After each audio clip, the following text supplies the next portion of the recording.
I think I spent about 2 hours yesterday just wrestling with an internal procurement form Oh no, the just worst. to renew a software license. And it's amazing. We build these huge corporate systems to control spending, but mostly they just seem to control our time. It's why this topic is so timely. The sources we've been looking at describe this huge shift from, automation, which we've had for decades, to true autonomy.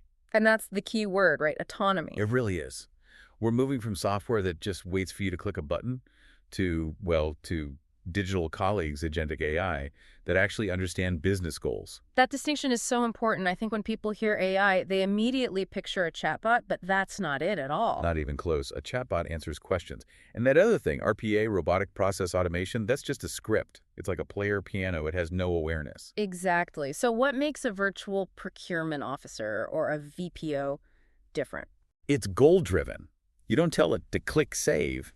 You give it an objective, like, hey, source 20 new laptops for the team in Berlin by the end of the quarter. It has to figure out the how all by itself. And how it figures that out. That perception reasoning action loop you see in the research was fascinating. The perception part is the real game changer. It's not just querying a database.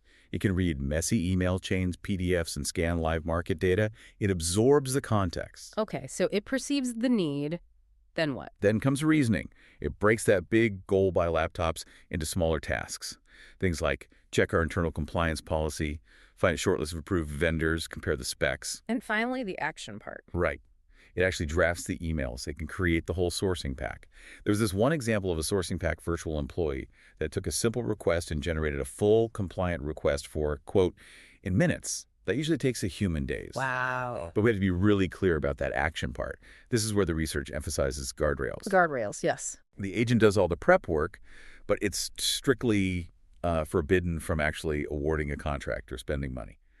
A human always has to give that final sign-off. So it tees up the ball, and you're the one who swings the club. Exactly. If you're listening and thinking, okay, this sounds great, but how do I actually build those guardrails or train an agent on my company's data? Well, that's exactly what our sponsor, Embersilk, specializes in. They help businesses figure out where these agents can make the biggest impact and, crucially, how to deploy them safely. That's the bridge you have to cross. It is. So if you want to get from cool theory to a working system, check them out at embersilk.com.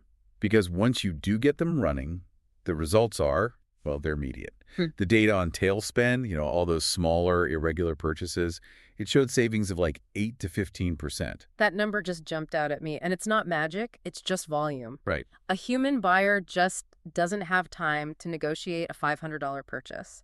You just click buy to get it done. But an agent has infinite patience. It can negotiate every single one.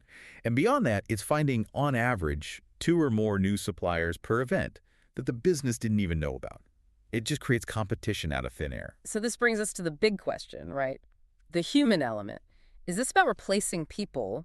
The sources seemed really optimistic here. Very. This isn't about replacing the procurement team. It's about promoting them. A promotion from form filler to what? To agent supervisor. The real innovation here isn't just the AI, it's the governance. We stop doing the tedious math and the process work, and we start managing strategy, relationships, and handling the tricky exceptions the AI flags for us. That aligns with that Gartner prediction, doesn't it? That by 2028, something like 90% of all B2B buying will be intermediated by an agent. It frees us up to operate at the top of our license. We get to focus on adding real value, not just checking compliance boxes. So here's a thought to leave you with.